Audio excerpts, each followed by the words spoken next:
महिलाएं यूं तो हर क्षेत्र में अग्रणी हैं, लेकिन अब समय के साथ वो उन क्षेत्रों में भी अपनी धाक जमा रही हैं जिन्हें सिर्फ पुरुषों का समझा जाता था। एक ऐसी ही महिला से आपको मिलवाने जा रहे हैं जो इंदौर की सड़कों पर बड़ी ही धाक से बस चलाती है और बन रही है अनगिनत महिलाओं के लिए रोल मॉडल। देखिए।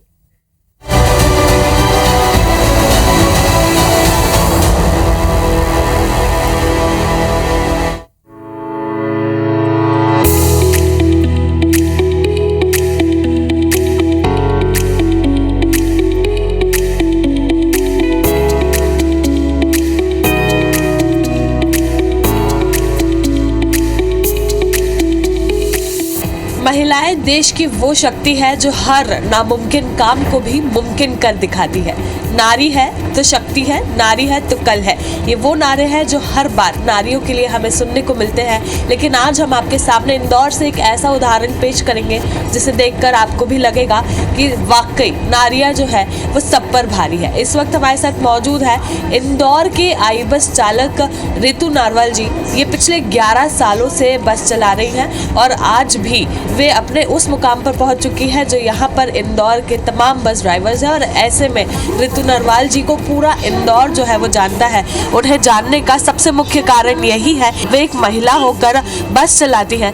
महिला दिवस के उपलक्ष्य में हम लोग महिलाओं को सम्मानित तो करते ही हैं, लेकिन ऐसे में हम उन महिलाओं की गाथा सुना रहे हैं जिन्होंने अपने आप में एक ऐसा मुकाम हासिल कर लिया है जो लोगों के लिए काफ़ी सोचने में मुश्किल है। आप एक बस चला रही हैं और ऐसे में इंदौर जैसे शहर में अपनी एक अलग पहचान बना चुकी है, क्या कहेंगे? पहचान बनाना तो बहुत मुश्किल था, लेकिन बहुत सारे जेंट्स बोलते हैं कि महिलाएं कुछ नहीं कर सकती, लेकिन मैंने वो करके साबित करके बताया है। और काफ़ी सारी मुश्किलें भी आई, लेकिन उसको सबको पार करके आज ये मुकाम पे मैं हासिल करके बैठी हूँ।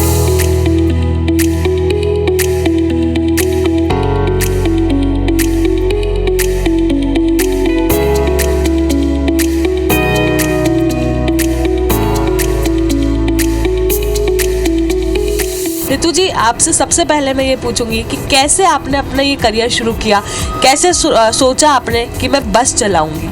मैम, बचपन से सपना तो था कि गाड़ी चलाऊं, लेकिन मुकाम मिला नहीं, कोई ज़रिया नहीं मिला। जब समान सोसाइटी हमारे इंदौर में आई, उनने महिलाओं के लिए बस गाड़ियाँ चलाना शुरू करवाया। तो इंदौर की पहली एक लड़की मैं ही थी जो वहाँ फॉर्म भरने के लिए गई थी, बाकी कोई लड़कियाँ नहीं थी। तो डर गए थे कि होता है, लोग झूठ भी बोलते हैं, धोखा भी देते हैं कि लड़कियों को फ्रॉड करके ले जाते हैं। तो काफ़ी सारे घर वाले डर भी गए थे कि नहीं, पर मैंने फॉर्म भरा हिम्मत करके और आज मैं यहाँ पर हूँ। जी बिल्कुल। रितु जी, कितने सालों से आप ये बस चला रही हैं? मैं 2015 से मैम।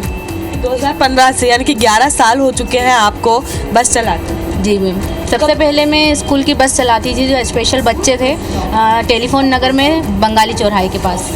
जी, उन्हीं बच्चों के लिए चलाती थी मैम। और उसके बाद ई बस कब से चलाने लगी आप? आई बस कब से चला रही? 2021 से, लॉकडाउन के बाद से ही। लॉकडाउन के बाद? अच्छा, कुछ कारण रहा कि लॉकडाउन के बाद आपको यहाँ पर शिफ्ट होना पड़ा? जी, क्योंकि स्कूल के बाद में मैरियट होटल और सायाजी में ट्रांसफ़र हो गई थी। उसके बाद लॉकडाउन लग गया तो वहाँ से जॉब चली गई। फिर मैंने आई बस में 19 में फॉर्म भर दिया था, तो फिर लॉकडाउन लग गया। फिर 21 में मुझे ज्वाइनिंग मिल गई थी यहाँ।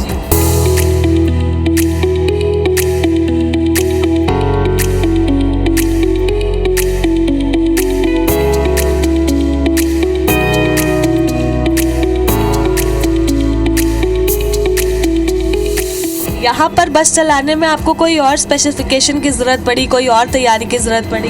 नहीं मैम, बिल्कुल भी नहीं। लेकिन ट्रेनिंग यहाँ पे दी जाती है सभी के साथ में, जेंट्सों के साथ में मुझे ट्रेनिंग दी गई 8 दिन की। वो मैंने ट्रेनिंग सफलतापूर्वक पार करी और बस फिर मुझे दे दी गई अपने आप। जब आप यहाँ पर बस चलाने आई तो लोगों के एक्सप्रेशंस कैसे थे, कैसे रिएक्शंस थे? जब आप ट्रेनिंग के लिए पहुँची तो क्या आपके अलावा वहाँ पर और कोई महिला भी थी? मेरे साथ में फिर जेंट्स थे, तो जेंट्स सोचते थे अरे लड़की क्या गाड़ी चलाएगी, कहीं ना कहीं टॉकिंग में अड़ा देगी, ठोक देगी। लेकिन आज मुझे 5वां साल लग गया है यहाँ पर, आज तक कोई रिकॉर्ड नहीं है कि मैंने एक स्क्रैच भी लगाया हो गाड़ी में। लोगों के एक्सप्रेशंस कैसे थे? लोगों के एक्सप्रेशन तो ऐसे रहते हैं कि वो देखते हैं तो पहले तो नई थी, जब तो चौंक जाते थे कि लड़की बस चला रही है, अरे बाप रे। फिर वो आगे और जाकर देखते थे कि सच्ची में हाँ लड़की है। तो कैसा लगता था? खुशी होती थी? बहुत खुशी होती थी, बहुत खुशी होती थी कि हाँ मैं लड़की हूँ भैया। कई लोगों को तो मैं बोलती थी कि हाँ मैं लड़की हूँ, बस मैं ही चला रही हूँ और कोई नहीं चला रहा है। काफ़ी टाइम यही लगा। तुझे ऐसे में फैमिली सपोर्ट होना बहुत ज़रूरी है, तो आपकी फैमिली से किस तरह का सपोर्ट मिलता है? फैमिली से फुल सपोर्ट था मैम। फुल सपोर्ट था। पापा का सबसे ज़्यादा सपोर्ट था, क्योंकि ट्रेनिंग के लिए वही मुझे आधी रात में, यहाँ 3 बजे रात को ट्रेनिंग होती थी, वही लेकर आते थे मुझे।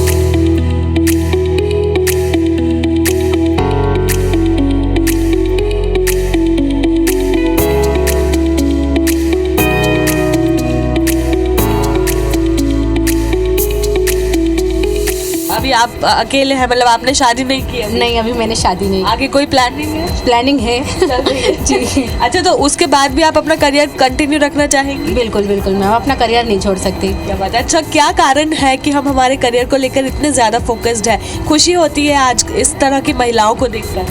बिल्कुल मैम, मैं जब 2015 में मैंने गाड़ी स्टार्ट की थी, तब काफ़ी सारी महिलाएं देख के डरती थी कि नहीं धोखा देती हैं लड़कियां। फिर नहीं, ITI में महिलाओं को रिक्शा चलाना सिखाया, गाड़ी चलाना सिखाया। काफ़ी कुछ सोचने के बाद ये लगता है कि हाँ, डर उनका, मुझे देखने के बाद उनका सारा डर खत्म हो गया। बिल्कुल रितु जी, हम ये भी जानेंगे आपसे कि लाइसेंस के लिए आपने क्या प्रक्रिया की? 11 साल पहले आपको लाइसेंस मिला होगा, उसके बाद ही आपने ये बस चलानी शुरू की? बिल्कुल मैम, मेरा सबसे पहले लर्निंग लाइसेंस बना था, जो विजयनगर RTO में बना था।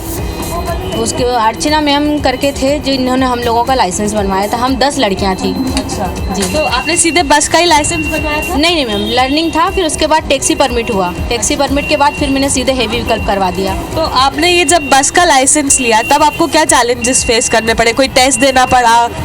टेस्ट तो बिल्कुल दिए, मैंने आइसर चलाई, बेच लिया। आइसर चला के हमसे उल्टा रिवर्स 8 बनवाया था, जिसमें मैं पास भी हुई फर्स्ट में ही।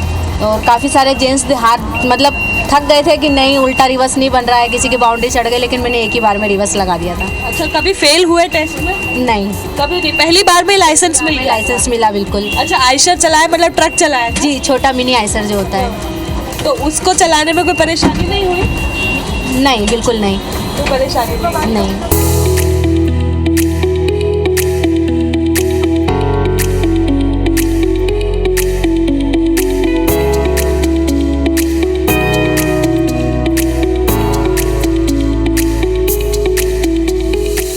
आज अगर इस ज़माने में देखें तो कोई परेशानी होती है? चैलेंजेस फेस करती होंगी आप भी, 10 लोगों के बीच में निकलती हैं तब? जी बिल्कुल, अब करना पड़ता है, क्योंकि अभी थोड़ा सा माहौल लॉकडाउन के बाद से काफ़ी कुछ चेंज हो गया है, तो लोग थोड़े से समझदार कम हो गए, मुझे जहाँ तक लग रहा है।